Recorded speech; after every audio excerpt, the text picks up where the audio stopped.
Hello student, I am Mrs. Alka Sharma. Today I am taking class 10 SST Civics chapter number 2, that is federalism. My dear student, we already studied in the earlier the power sharing. In power sharing we studied the two types of division, that is horizontal division and the vertical division. So in the vertical division we studied that how the power will be divided. In horizontal power, it is like legislative, executive and judiciary, and vertical division of power have different level of the government, and it is one of the major forms of power sharing in modern democracy. So in this chapter we study the form of power sharing, and it is mostly we known as federalism. So how we are going to study to understand what is the theory and the practice of federalism in India. Now the question comes, what is called a federalism? It is a system of the government in which how the power will be divided by the central authorities and the various constituent units of country. And federation has two level of government. See, what is the two level of government here? First, one is the government of the entire country that we call as usually, and it is responsible for the few subjects which is common for the national interest. And second is the government that is at the level of provinces or the state, and that look after much on the day-to-day administration of their states. So there are two level of the government. Now both these level of government, they enjoy their power and independent to each other. Now federalism, when we talk about the federalism and contrast, so federalism in contrast with when we talk about the unitary government.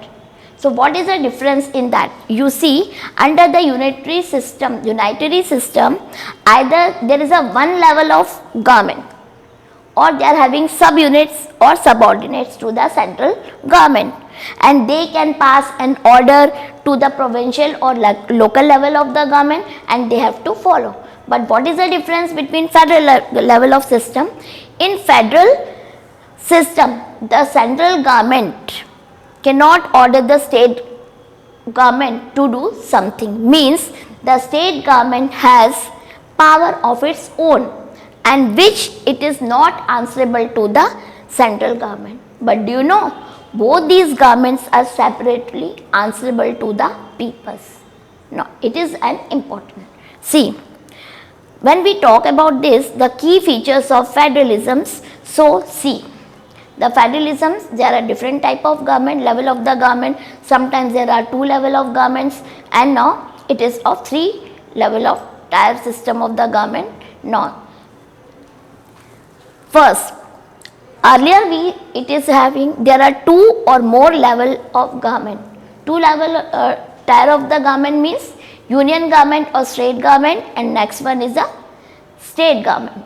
Now the next three tier of government means union government or central government, second one state government, and then municipalities and panchayati raj system. This is a three tier government. Second, the different tiers of the government, they can govern the same citizens, but each tier has their own jurisdiction in specific matters like for the legislation, for the taxation and administration, so they are independent. Next, third one, the jurisdiction of the respective levels or the tiers of the government, it is specified in the constitution, according to that they work. So the existence and the whatever the authority of each of these tier of government is constantly guaranteed, so that they are doing the work. Now next, fourth point, the fundamental provision of the constitution cannot be changed, unilateral change by one level of the government or other level, but such changes required that both the level of the government should be proper, requires. Now, do you know, court have the power to interpret the constitutions and the power of different level of the government. It means the highest court, Supreme Court, it acts as an umpire.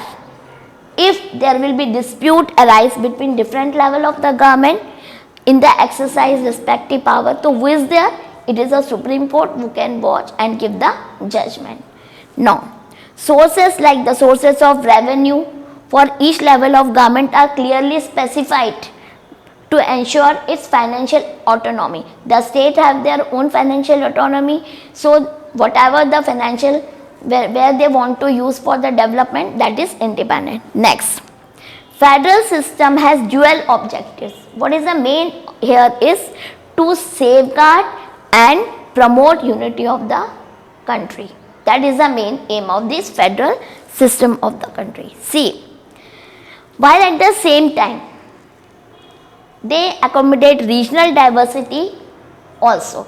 So an ideal federal system is that form of government that must have some mutual trust and agreement of the different religious people. They can live together unitely.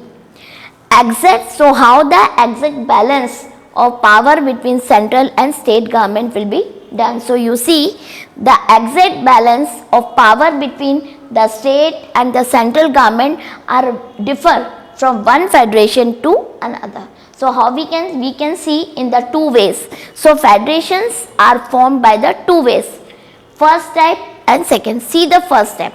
First times in some country it is like that, unitary form of government. See, some of the states they come together and on their own and they form big units, and they have equal power and they are equally strong, the federal government.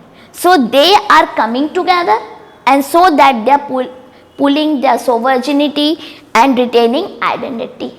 So these can increase their security. So in this way, so many states come together and all they form the biggest unit, and they are making sovereignty and retaining identity, and they can increase their security. In this way, some countries are running their government. So you see which of the countries are having this type of, that is called USA, Switzerland and Australia. So do you know these forms are called coming together federation, in which all the states come together.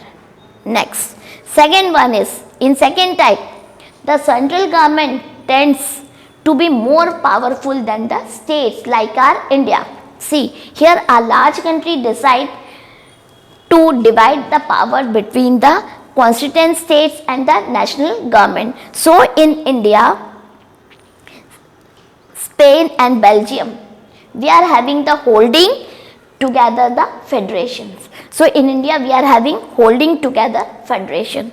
Now questions comes, what makes India a federal government? So you see, federal country. See, India has emerged as an independent nation after so many painful revolt we had done and bloody partition. So Constitution declared India has union of states, and the Indian Union is based on the principle of federalism. This is the main. See, there are two tiers of the government in our country. Earlier, the Constitution originally provided the two-tier system of the government. First is the union government or the central government, and second one is the state government. Later, after some times, there are three-tier system of government are there in India. A third tier of government was added later in form of Panchayati Raj system and municipalities. Do you know, the Constitution clearly provided a threefold distributions of legislative power in our country between the union government and the state government.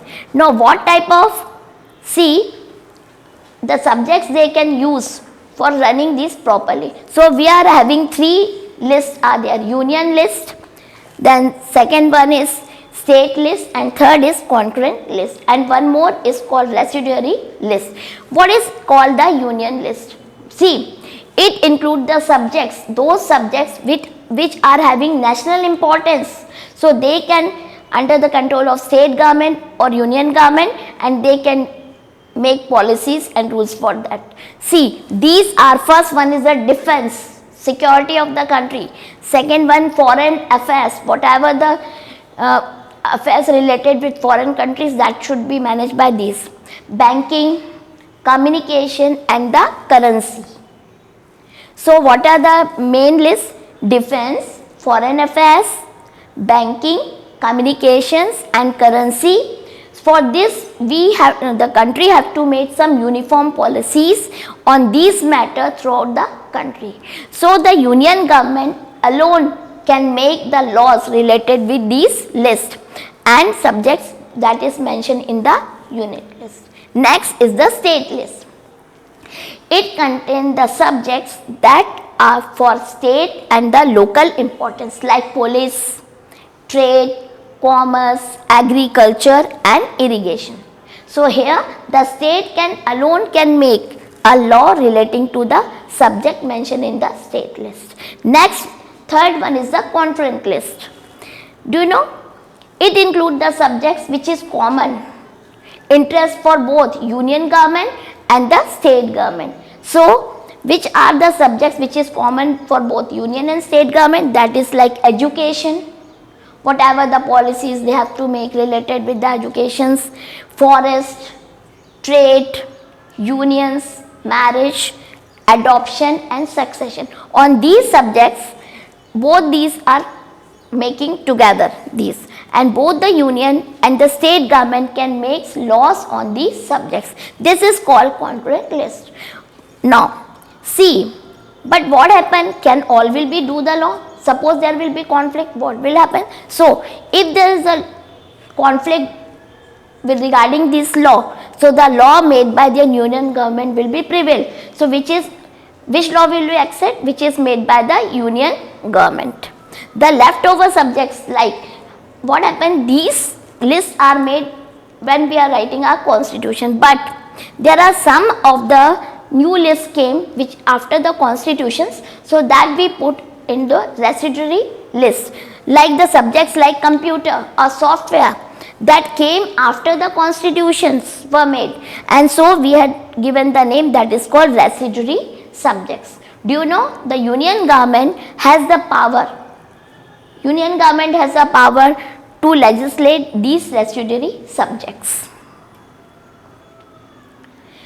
Now in our country there is not all the equal power is on the states, but some of the states which are smaller, so some status given, like the status to union territories. Why they had given some special status? See, there are some units of the Indian Union which enjoy very little power, and these areas are very too small, so that become independent state and which could not be merged with any of the existing states. So what type of power they had given? So these are like some of these are union territories like Chandigarh, Lakshadweep, Delhi. These are called union territories. These territories do not have the power of the state. So the central government has special power is running in this area. So these are given status of union territories. Now questions come, how the power of sharing between union and state government is going on, how it will be run, who is watching all this. So our constitution determines the extent of sharing of power between union and the state government and is the basic structure of constitution. That is the main. So the parliament can alone cannot change this. For any change, if we want to change, it has to be first passed by the houses of parliament, and then at least, and when these laws are passed and at least 2/3 majority, then it is to be ratified by the legislature of at least half of the total states, otherwise it will be not accepted. In case of suppose any dispute regarding the division of powers, so where the state or the people will be go? So we are having the High Court and we are having the Supreme Court. They make a decision and the decision of Supreme Court is the final decision, and both of the union and the state government have the power to raise the sources by like taxes in order to carry out the government and the responsibility assigned to each of them. So now today what we studied, what is called the federal form of government. It is a vertical power of division. We are having 2-tier system and then 3-tier systems. And why it is important? Because whatever the problem in the local, that will be solved by the local government, and that's why it is very important. And India is a federal government, and that help the maintain the unity and progress and development of the country. And the rest part I will take in the next class. Thank